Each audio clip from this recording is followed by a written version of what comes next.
Pemirsa, kita awal informasi pagi hari ini terkait dengan hujan deras yang mengakibatkan banjir bandang di Kabupaten Kerinci, Jambi. Banjir bandang bahkan sempat membuat jalan nasional tidak dapat diakses.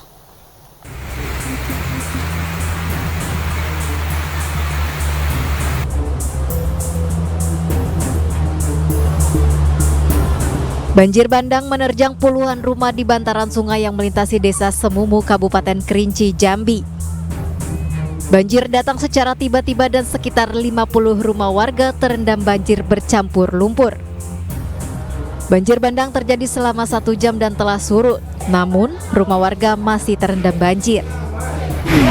Tapi pada hari ini sudah sangat luar biasa karena ada debit air yang datang dari arah bukit, itu dari arah bukit arah Desa Semumu, itu menerjang Desa Semumu secara tiba-tiba.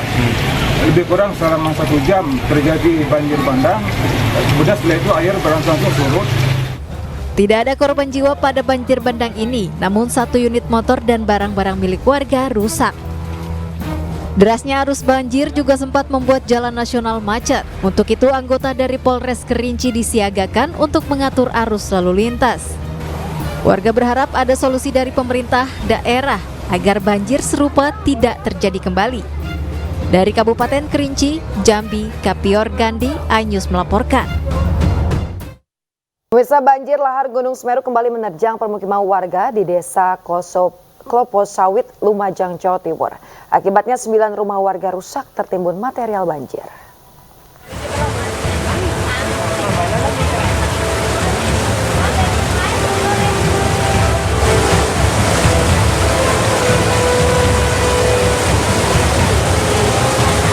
Aliran lahar Gunung Semeru menerjang pemukiman warga di Desa Klopo Sawit, Kecamatan Candipuro, Lumajang, Jawa Timur.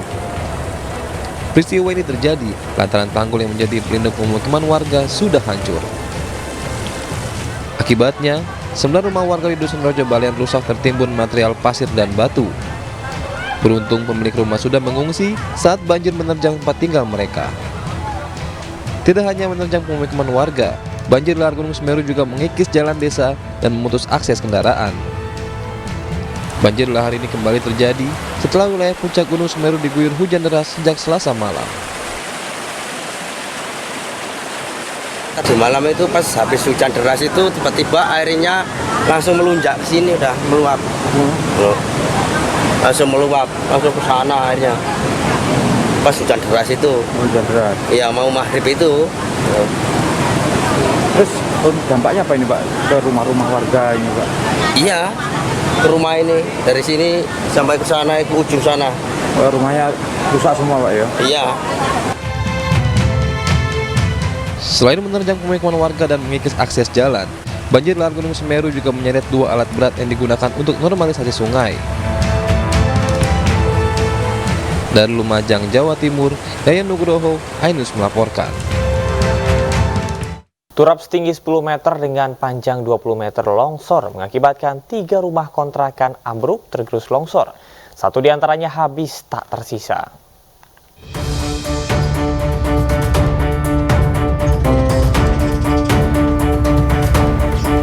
Turap setinggi 10 meter dengan panjang 20 meter longsor di RT 05 RW 22, Kampung Sugutamu, Sukmajaya, Depok, Jawa Barat. Longsor menggerus pondasi bangunan 3 rumah kontrakan hingga mengakibatkan 1 bangunan habis tergerus longsor dan 2 bangunan rumah kontrakan lainnya habis di bagian dapur dan kamar mandi. Diduga longsor terjadi akibat kondisi tanah yang sudah terkikis aliran kali di bawahnya, terlebih curah hujan cukup tinggi membuat volume air kali naik dan deras. Salah satu penghuni kontrakan mengaku longsor terjadi secara tiba-tiba, namun sebelumnya sempat ada getaran pada rumah dan bunyi yang cukup keras. Pemilik kontrakan mengaku sudah memperingatkan seluruh penghuni kontrakan setelah melihat adanya retakan pada dinding rumah kontrakan yang paling depan. Ada bunyi gitu, agak langsung breg, enggak itu lagi. Tapi sempat kedengaran bunyi dulu gitu? Iya. Langsung keluar, Bu? Langsung saya mandi di sini, terus ngambil baju, sampai saya langsung lari. Sebelumnya itu kita sudah bilang sama yang kontrak, kita suruh pindah rumah, tapi belum mau. Hingga kemarin sore itu sekitar jam 3 saya kesini bilangin lagi. Akhirnya yang di pinggir-pinggir itu kabel kita potong. Guna menghindari longsor susulan, pihak kepolisian yang datang ke lokasi langsung memasang garis polisi di sekitar bangunan. Warga berharap adanya bantuan dari dinas terkait untuk mengevakuasi puing-puing bangunan yang menutupi saluran kali kecil agar tidak terjadi banjir. Dari Depok, Jawa Barat, Iyung Rizky, iNews melaporkan. Pemirsa, angin puting beliung di tengah laut di pesisir barat Bangkalan, Jawa Timur terekam video amatir nelayan. Cuaca buruk tersebut sempat membuat para nelayan panik dan memilih kembali ke daratan.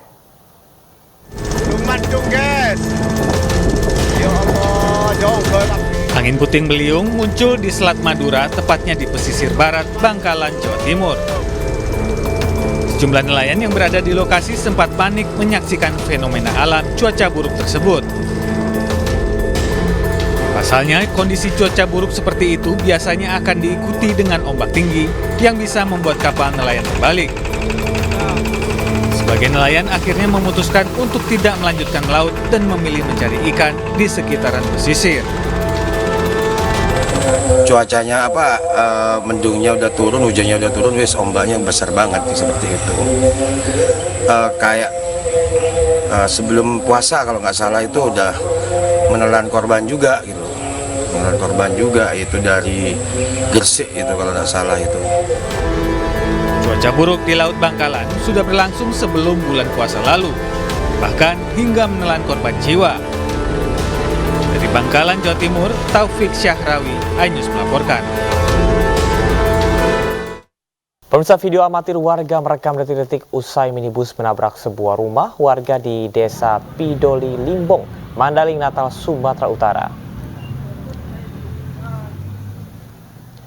Kuatnya hantaman mobil membuat rumah warga hancur berantakan. Kecelakaan tunggal ini diduga dipicu karena pengemudi mobil mengantuk usai melakukan perjalanan jauh. Pengemudi maupun penumpang minibus tidak mengalami luka, hanya saja seorang penghuni rumah mengalami luka serius karena tertimpa bangunan rumahnya yang hancur akibat dihantam mobil. Polisi kini masih memintai keterangan pengemudi minibus, sementara korban luka telah dibawa ke rumah sakit karena kecelakaan ini kini ditangani unit Laka Lantas Polres Mandailing Natal. Kemudian sampai di sini mengantuk dia. Masuk ke rumah ini langsung nabrak gitu. Ada orang langsung ke rumah, bukan ada apa-apa di situ. Ada korban, Bang? Nggak ada, cuma luka-luka. Luka-luka ya. Supir dan orang rumah. Diduga mengalami kelelahan sehingga hilang konsentrasi dan menabrak rumah. Pengemudi mobil Sigra setelah kami wawancarai bersedia untuk menanggung-jawabi kerugian.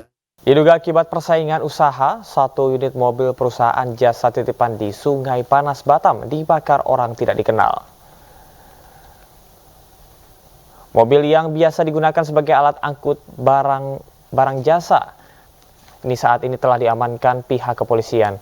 Kondisi mobil terbakar hingga 90% di bagian depan dan telah diberi garis polisi. Dalam laporan korban, mobil yang terparkir di halaman perusahaan terbakar pada pukul 4 pagi. Saat ini penyidik Polresta Barelang telah meminta keterangan 5 orang saksi dan juga memeriksa sejumlah CCTV di lokasi kejadian. Hasil penyelidikan kami dari unit Tipiter Polresta Barelang sudah berupaya untuk melakukan pengecekan TKP, kemudian memeriksa saksi, membuat skep TKP dan melakukan pengecekan CCTV di sekitar TKP. Akibat remblong, pemirsa, truk kontainer bermuatan koil menghantam truk kontainer bermuatan kosong di Jalan Lodan Raya Ancol, Pademangan, Jakarta Utara. Akibat kecelakaan tersebut, arus lalu lintas dari arah Pluit menuju Ancol dan sebaliknya sempat macet total. Truk kontainer bernomor polisi B9855UBJ dan truk kontainer B9379SL ini bertabrakan di Jalan Lodan Raya Ancol, Pademangan, Jakarta Utara pada Rabu siang. Truk kontainer berwarna hijau ini mengalami kerusakan parah di bagian depan kendaraannya. Sedangkan truk kontainer yang berwarna hitam mengalami kerusakan parah di bagian samping depan kendaraannya. Menurut keterangan sopir truk kontainer berwarna hijau, saat ia mengemudikan kendaraannya dari arah Pluit menuju Ancol, tiba-tiba remnya blong saat melaju di turunan jalan hingga menabrak truk kontainer yang berwarna hitam yang melaju dari arah sebaliknya. Itu remnya ngeblong, Bang? Iya, ngeblong. Sama mobil berat. Oh, emang sebelumnya nggak diperiksa, Bang, sebelum jalan? Ya, mobilnya sehat remnya. Tadi sehat? Tiba-tiba ngeblong? Yang mau ke arah kanan ke sana. Ah. Ya, tiba-tiba itu datang kenceng. Kenceng? Ya. Oh, dia ngebut? Kata ya belum, namanya belum rem kan. Ngebut. Hancur itu, nggak bisa dibawa. Nggak bisa jalan sama sekali? Nggak bisa. Akibat kecelakaan dua truk kontainer ini, arus lalu lintas dari arah Pluit menuju Ancol dan arah sebaliknya sempat macet total. Dari Jakarta, Sofyan Firdaus, iNews melaporkan. Diduga mengalami depresi, seorang pria tanpa busana nekat berenang menyeberang pulau dari kota Bau-Bau menuju ke Pulau Kadatua, Sulawesi Tenggara menggunakan balok kayu. Tim SAR berhasil mengevakuasi korban yang berada di tengah laut.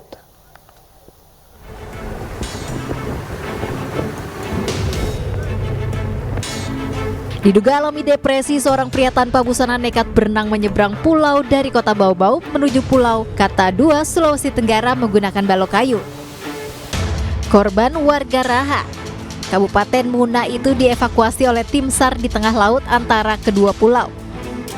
Awalnya korban ditemukan seorang nelayan di tengah laut dengan berpegangan pada sebuah batang pohon. Namun korban menolak dievakuasi nelayan. Karena dianggap membahayakan nyawa korban, peristiwa ini langsung dilaporkan ke anggota Babin Kamtibnas, Kelurahan Sula, dan langsung diteruskan ke Pos SAR Bau-Bau. Masyarakat Sula meminta kami untuk melakukan evakuasi, dan atas perintah Kasih Operasi Kendari kami langsung melakukan evakuasi bersama dengan Babinsa dan Babin Kamtibmas Sula menuju LKP. Alhamdulillah korban kooperatif dan mau diberikan bantuan evakuasi. Usai dievakuasi ke darat, korban kemudian dibawa ke dinas sosial setempat untuk ditangani. Dari kota Bau-Bau, Sulawesi Tenggara, Andi Eba, iNews melaporkan. Ya, pemirsa, selamat menunaikan ibadah sholat subuh bagi Anda yang berada di wilayah DKI Jakarta dan sekitarnya. Kita kembali di iNews Pagi. Pemirsa, viral di media sosial, emak-emak nekat mengendarai motor melawan arus di Jalan Kota Malang, Jawa Timur. Tidak hanya itu, emak-emak itu juga membawa serta anak dalam gendongannya dan tidak menggunakan helm.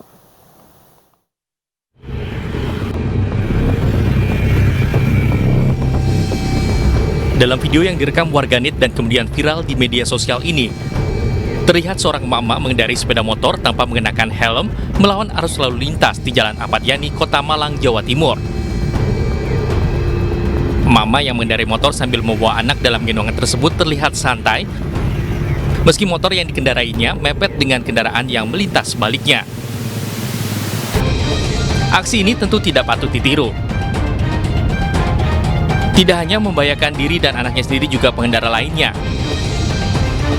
Menanggapi viralnya video, Kasat Lantas Polresta Malang Kota, Kompol Aristianto Budi Sutrisno mengatakan, polisi sudah melakukan penyelidikan terkait identitas pengendara.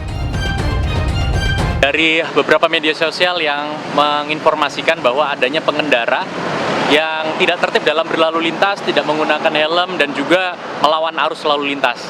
Ini sangat disayangkan karena dapat membahayakan pengguna jalan itu sendiri maupun orang lain. Kemarin sudah dilakukan penyelidikan oleh Kasubnit Turjawali dan saat ini masih didalami lebih lanjut untuk dapat diberikan himbauan dan juga teguran kepada yang bersangkutan. Warga diimbau bijak dan patuh dalam berkendara, baik ada maupun tidak ada petugas kepolisian yang mengawasi. Dari Malang, Jawa Timur, Dedi Irwansyah, iNews melaporkan. Pemirsa, mobil Rubicon Wrangler milik Mario Dandi Satrio terpidana kasus penganiayaan berat dilelang. Mobil mewah tersebut dilelang dengan harga terendah Rp809 juta.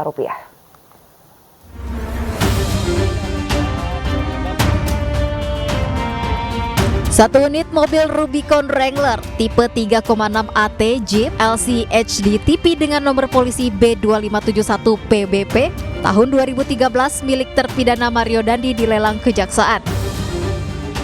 Pengumuman disampaikan oleh Kepala Kejaksaan Negeri Jakarta Selatan, Tak hanya itu, lelang mobil tersebut sudah dibuka mulai hari ini dengan harga terendah Rp809 juta.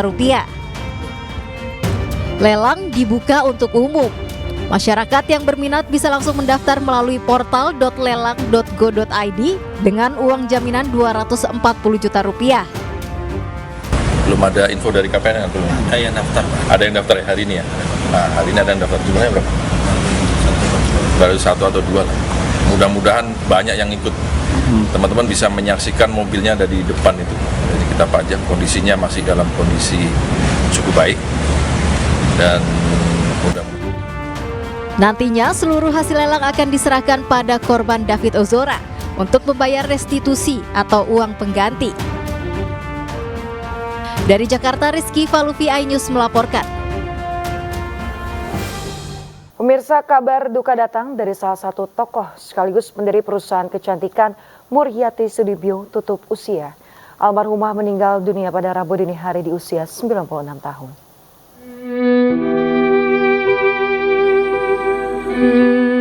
Bangsa Indonesia kehilangan salah satu tokoh, sekaligus pendiri dari perusahaan kecantikan Mustika Ratu, Muryati Sudibyo. Almarhumah wafat di usianya yang ke-96 tahun karena sakit yang dideritanya. Almarhumah meninggalkan 5 anak, 2 laki-laki dan 3 perempuan serta cucu dan cicit. Almarhumah sudah 96 tahun dan memang sekitar 2 tahun terakhir itu sering mengalami infeksi yang sebenarnya kalau orang muda biasa saja demam atau saluran kemih, tetapi bagi orang seusia beliau serius. Jadi ya kalau ditanya penyakitnya apa, ya penyakit serius. Jenazah almarhumah disemayamkan di Rumah Duka Jalan Kimangun Sarkoro, Menteng, Jakarta Pusat. Di mata keluarganya, almarhumah merupakan sosok panutan. Di usianya yang sudah lanjut, ia tetap memberi motivasi dan bimbingan pada anak, cucu, dan menantunya, termasuk untuk negeri ini.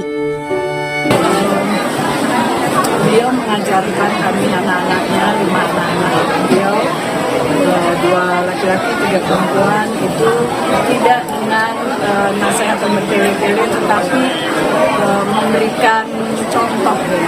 Terus buat saya pelajaran biasa.